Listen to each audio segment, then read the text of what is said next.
بسم اللہ الرحمن الرحیم۔ کل ہم نے سبق نمبر 3 پڑھا تھا، اس کا کچھ حصہ باقی رہ گیا تھا سبق کا، آج ہم اس کو پڑھیں گے اور ساتھ ہی ساتھ سبق نمبر 4 بھی پڑھیں گے۔ تو چلیے سبق شروع کرتے ہیں۔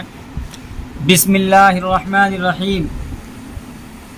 آفتاب ایک بڑا بھاری گولا ہے، اس کے آگے ہماری زمین کی کچھ حقیقت نہیں، وہ ہم سے نہایت دور فاصلے پر ہے، اسی واسطے اتنا چھوٹا نظر آتا ہے۔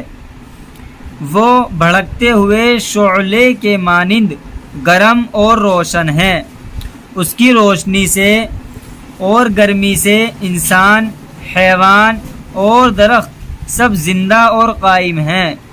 اسی کی گرمی ہوائیں چلاتی ہیں، میںہ برساتی ہیں، کھیتوں میں غلہ اور باغوں میں پھل پکاتی ہیں۔ اس کی روشنی سے پھول اور پھلوں میں رنگت آتی ہے۔ سبق نمبر 4، خوش خوئی۔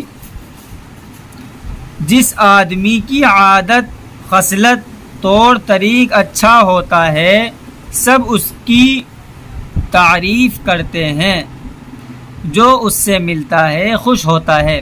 سبق کے اندر جو الفاظ لال کلر سے لکھے ہوئے ہیں ان کے معنی جو ہیں نیچے لکھے ہوئے ہیں، ان کو ہم بعد میں پڑھیں گے سبق کو مکمل کرنے کے بعد۔ دنیا میں اس کے دشمن تھوڑے اور دوست بہت ہوتے ہیں، جب ضرورت پڑتی ہے تو بہت لوگ خوشی سے اس کی مدد کرتے ہیں۔ وہ ایسی بات نہیں کہتا جو کسی کو بری لگے، وہ ایسا کام نہیں کرتا جس سے کسی کو تکلیف پہنچے، وہ سب کے ساتھ صلح اور نرمی اور محبت سے برتاؤ کرتا ہے۔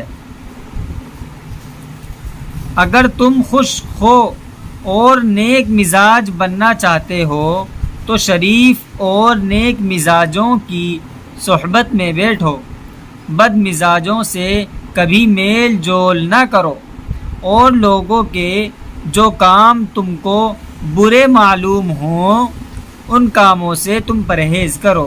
اس صفحے کے اندر ایک لفظ آیا ہے شعلہ، اس کے معنی ہے آگ کی لپٹ۔